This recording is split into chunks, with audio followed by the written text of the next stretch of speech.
दुनिया में कई देश अपनी ताकत के लिए जाने जाते हैं। कुछ देश तकनीक में आगे हैं, कुछ अपनी आर्थिक शक्ति के लिए मशहूर हैं।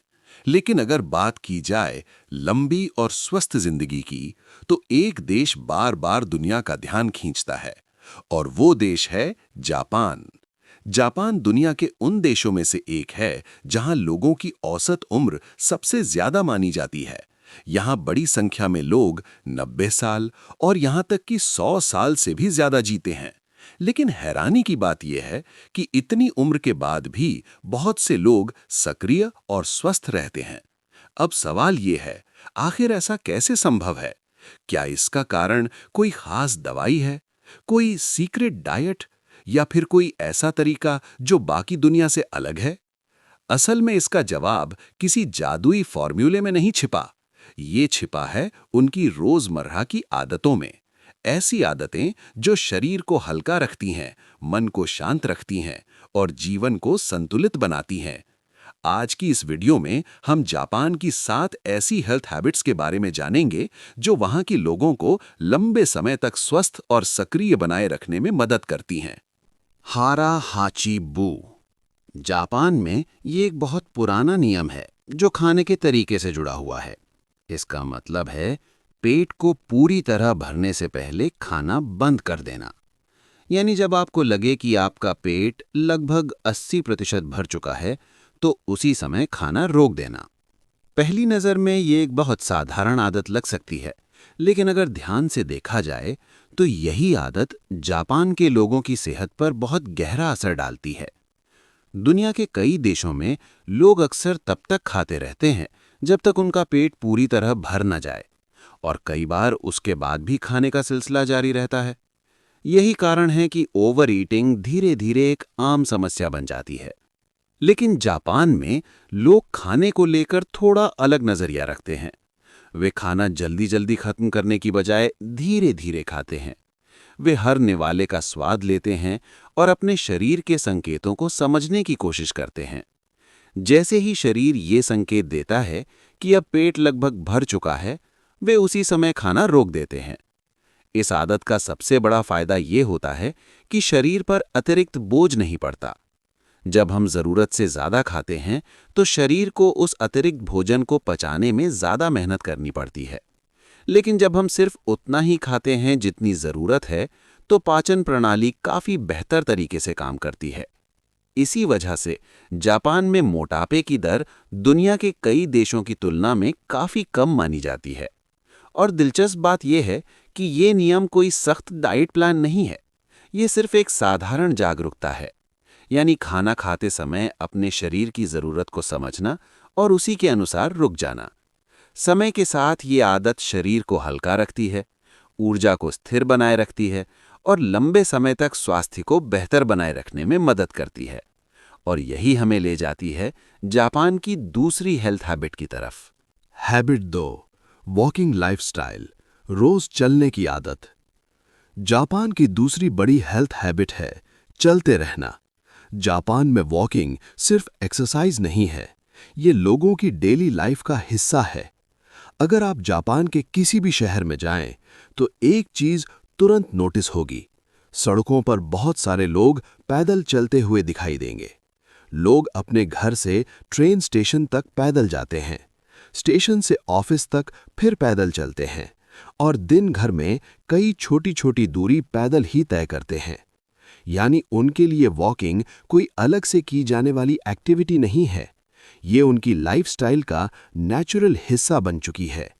यही कारण है कि जापान में लोग बिना सोचे समझे ही हर दिन हजारों कदम चल लेते हैं। अब इसकी तुलना आज की मॉडर्न लाइफस्टाइल से कीजिए। बहुत से देशों में लोग छोटी से छोटी दूरी के लिए भी गाड़ी या बाइक का इस्तेमाल करते हैं। ऑफिस में लंबे समय तक कुर्सी पर बैठना, घर आकर सोफे पर बैठ जाना, और धीरे धीरे मूवमेंट बहुत कम हो जाती है। जब शरीर लंबे समय तक इनएक्टिव रहता है, तो इसका असर धीरे धीरे सेहत पर दिखाई देने लगता है। वजन बढ़ना, थकान महसूस होना और कई बार दिल से जुड़ी समस्याएं भी। लेकिन जापान में मूवमेंट पूरे दिन में छोटे छोटे हिस्सों में बटी रहती है। लोगों को अलग से 1 घंटे जिम जाने की जरूरत नहीं पड़ती, क्योंकि उनका शरीर दिन भर में लगातार चलता रहता है। सुबह घर से निकलते समय वॉकिंग, दिन में ऑफिस या बाजार जाते समय वॉकिंग, और शाम को भी कई लोग पार्क या आसपास थोड़ा टहलना पसंद करते हैं। धीरे धीरे ये छोटी छोटी मूवमेंट्स शरीर के लिए बहुत बड़ा फर्क पैदा करती हैं। वॉकिंग दिल के लिए अच्छी होती है, ब्लड सर्कुलेशन बेहतर करती है और शरीर को एक्टिव बनाए रखती है। यही कारण है कि जापान में काफी उम्र के लोग भी चलने की आदत नहीं छोड़ते। आप अक्सर देखेंगे कि 70 या 80 साल के लोग भी आराम से सड़कों पर पैदल चलते हुए दिखाई देते हैं, क्योंकि उनके लिए चलना एक एक्सरसाइज नहीं बल्कि जीवन का सामान्य हिस्सा है। और शायद यही कारण है कि उनकी बॉडी लंबे समय तक एक्टिव बनी रहती है। जापान की हेल्थ फिलॉसफी बहुत सिंपल है। शरीर को चलाते रहो, उसे लंबे समय तक पूरी तरह इनएक्टिव मत होने दो। और यही आदत जापान के लोगों को लंबे समय तक फिट और एनर्जेटिक बनाए रखने में मदद करती है। अब बात करते हैं जापान की तीसरी हेल्थ हैबिट की। हैबिट 3, राजियो ताइसो, सुबह की सामूहिक एक्सरसाइज। जापान की तीसरी हेल्थ हैबिट है राजियो ताइसो। ये जापान की एक बहुत पुरानी सुबह की एक्सरसाइज परंपरा है।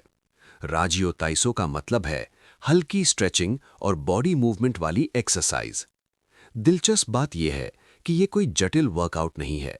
ये सिर्फ 2 से 3 मिनट की सरल एक्सरसाइज होती है, लेकिन इसका असर शरीर पर काफी सकारात्मक होता है। अगर आप जापान के पार्कों में सुबह के समय जाएं, तो आपको एक दिलचस्प दृश्य देखने को मिल सकता है। कई लोग एक साथ खड़े होकर हल्की हल्की एक्सरसाइज करते हुए दिखाई देंगे। कुछ लोग हाथ ऊपर उठा रहे होंगे, कुछ लोग शरीर को हल्का सा स्ट्रेच कर रहे होंगे और कुछ लोग धीरे धीरे शरीर को घुमा रहे होंगे। ये सब राजियो ताइसो का हिस्सा होता है।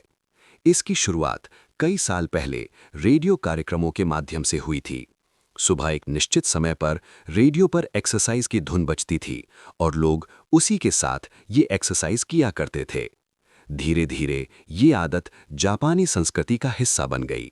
आज भी जापान के कई स्कूलों में बच्चे दिन की शुरुआत इसी तरह की हल्की एक्सरसाइज से करते हैं।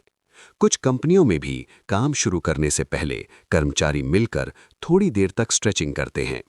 इसका उद्देश्य बहुत बड़ा वर्कआउट करना नहीं है, बल्कि शरीर को धीरे धीरे एक्टिवेट करना है। सुबह जब हम सोकर उठते हैं तो शरीर थोड़ा स्टिफ महसूस कर सकता है।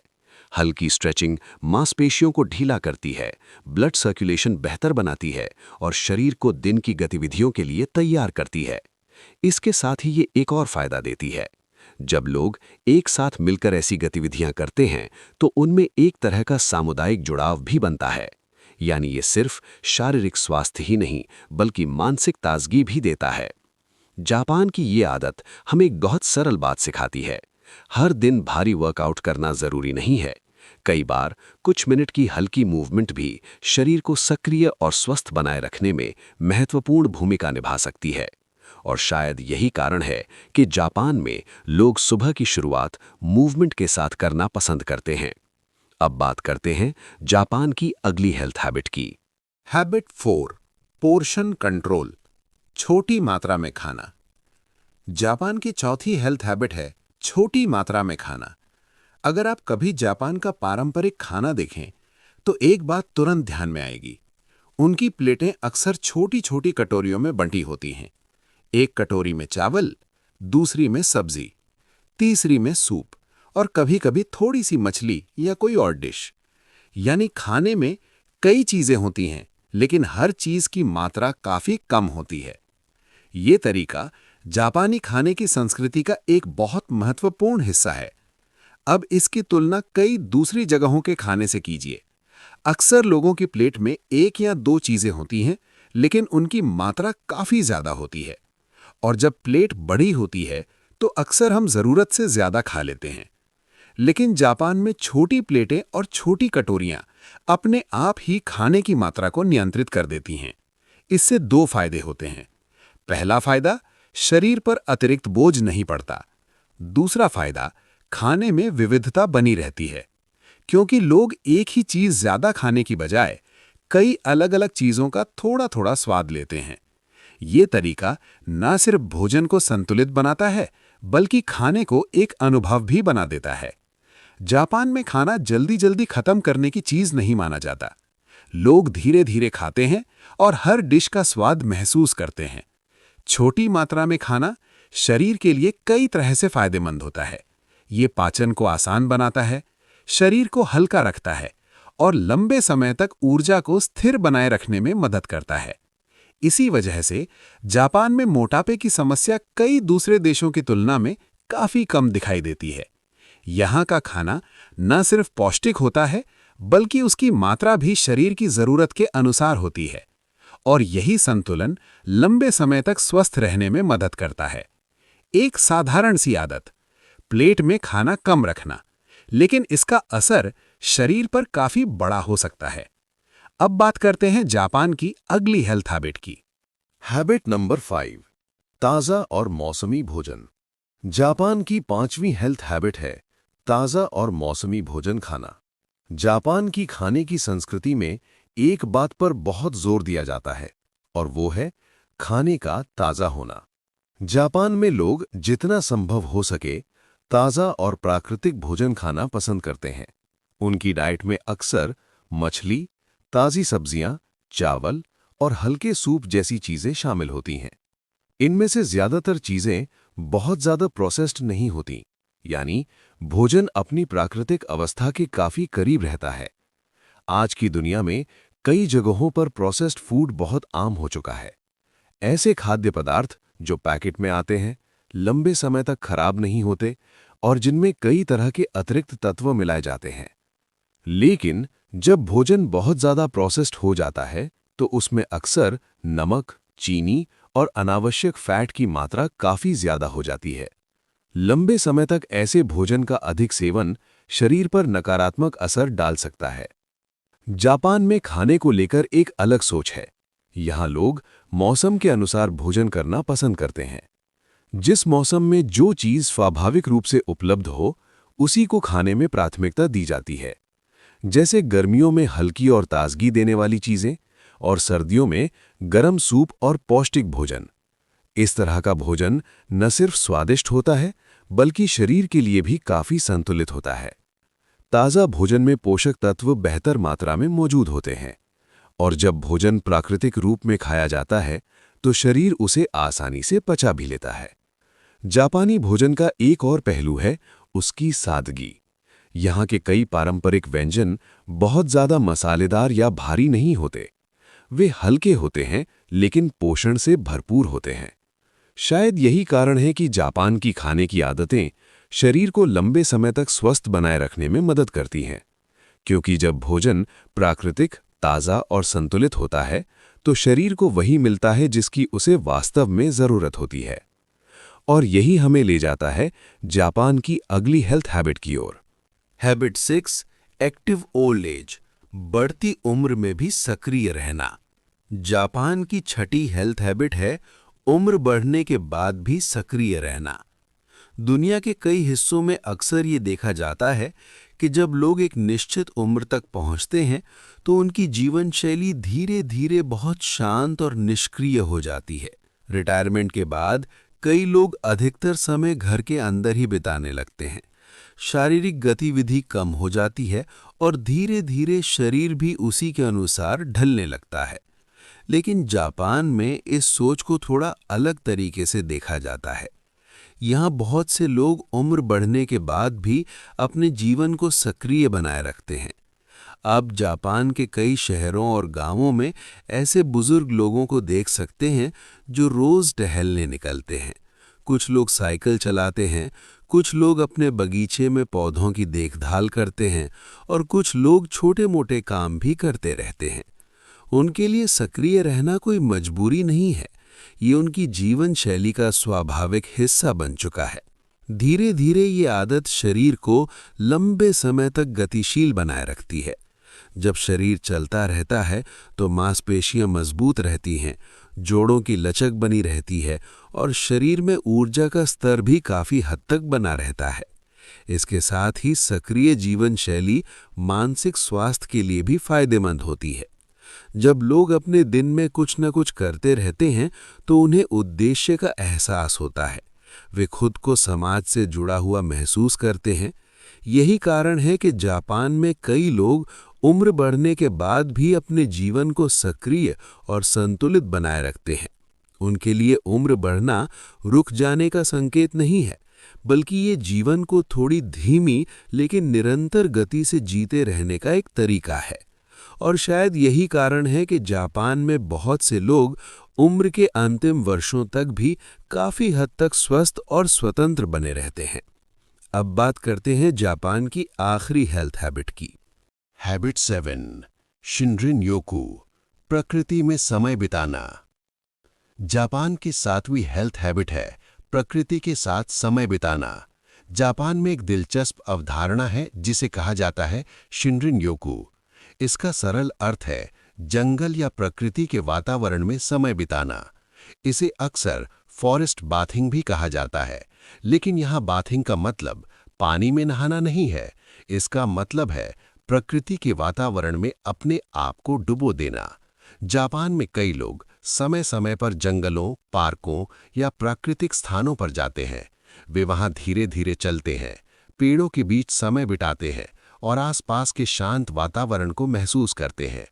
आज की तेज रफ्तार जिंदगी में लोगों का ज्यादातर समय बंद कमरों, ऑफिसों और स्क्रीन के सामने बीतता है। ऐसे माहौल में मन और शरीर दोनों धीरे धीरे थकने लगते हैं। प्रकृति के बीच समय बिताना इस तनाव को कम करने का एक सरल लेकिन प्रभावी तरीका माना जाता है। जब हम पेड़ों, हवा और प्राकृतिक वातावरण के बीच होते हैं तो मन अपने आप थोड़ा शांत होने लगता है। शोधों में भी ये पाया गया है कि प्रकृति में समय बिताने से तनाव का स्तर कम हो सकता है, दिल की धड़कन संतुलित हो सकती है और मानसिक ताजगी महसूस होती है। जापान में इसी विचार को ध्यान में रखते हुए कई प्राकृतिक क्षेत्रों को विशेष रूप से फॉरेस्ट बाथिंग के लिए विकसित किया गया है। लोग वहां जाते हैं ताकि कुछ समय के लिए शहर की भागदौड़ से दूर रह सकें। दिलचस्प बात यह है कि इस आदत के लिए कोई विशेष तैयारी की जरूरत नहीं होती। कभी कभी सिर्फ किसी पार्क में शांत वातावरण में कुछ देर टहलना भी मन और शरीर को काफी राहत दे सकता है।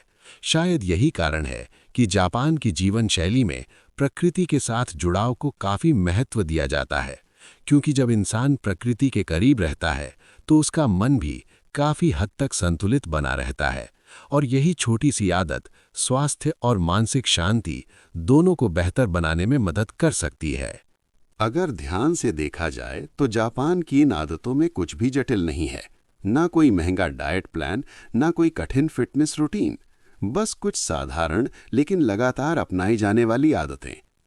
पेट को पूरी तरह भरने से पहले खाना बंद करना, रोज थोड़ा चलना, सुबह शरीर को सक्रिय करना, खाने की मात्रा को संतुलित रखना, ताज़ा और प्राकृतिक भोजन को प्राथमिकता देना, उम्र बढ़ने के बाद भी सक्रिय रहना और समय समय पर प्रकृति के साथ जुड़ना।